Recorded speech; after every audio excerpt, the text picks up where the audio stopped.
8 kg plum cake plus 2 kg brownie bites எப்படி செஞ்சேன்னு பார்க்கலாம் வாங்க. இது ஒரு பல்க் ஆர்டர். ஃபர்ஸ்ட் டைம் நம்ம இவ்வளோ பெரிய ஆர்டர் எடுத்து செஞ்சு கொடுக்குறோம். கிறிஸ்மஸ்க்கு தான் இந்த ஆர்டர் வந்துருந்துச்சு. ஃபர்ஸ்ட் டைம் அப்படின்றனால எனக்கு கொஞ்சம் நர்வஸாக தான் இருந்துச்சு. எதுவுமே நம்ம சொதப்பிடக்கூடாதுன்னு எல்லாமே பார்த்து பிளான் பண்ணி செஞ்சுருந்தேன். என்னோட ஓடிஜி வேற சின்னது அப்படின்றனால ஒரு டைமில் 4 பீஸ் ப்ளம் கேக் தான் வச்சு பேக் பண்ணவே முடிஞ்சிருந்துச்சு.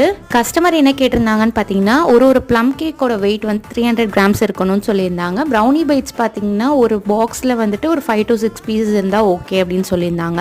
இயர்லியாகவே அன்றைக்கி எழுந்துச்சு பிரேக்ஃபாஸ்ட் லஞ்ச்லாம் ப்ரிப்பேர் பண்ணிட்டு தான் கேக் ஒர்க்கை ஸ்டார்ட் பண்ணியிருந்தேன். மார்னிங் ஸ்டார்ட் பண்ணது நைட் ஆகிடுச்சு கேக் ஒர்க் முடிக்கிறதுக்கே. அதுக்கப்புறம் பேக்கிங் பார்த்தீங்கன்னா 4 to 5 hours ஆகிடுச்சு எங்களுக்கு. ஸோ உங்களுக்கு இந்த மாதிரி பல்க் ஆர்டர்ஸ் இல்லை குழந்தைங்களுக்கு வந்து பர்த்டேக்கு ரிட்டன் கிஃப்ட்ஸ் கொடுக்கறதுக்கு ப்ரௌனிஸ் ப்ரௌனி பைட்ஸ் இந்த மாதிரிலாம் வேணும்னு நினச்சிங்கன்னா நீங்கள் வந்து ஸ்க்ரீனில் தெரியுற நம்பருக்கு வாட்ஸ்அப் பண்ணலாம். நம்ம நார்த் சென்னை சரௌண்டிங்ஸில் brownies cupcakes tea cakes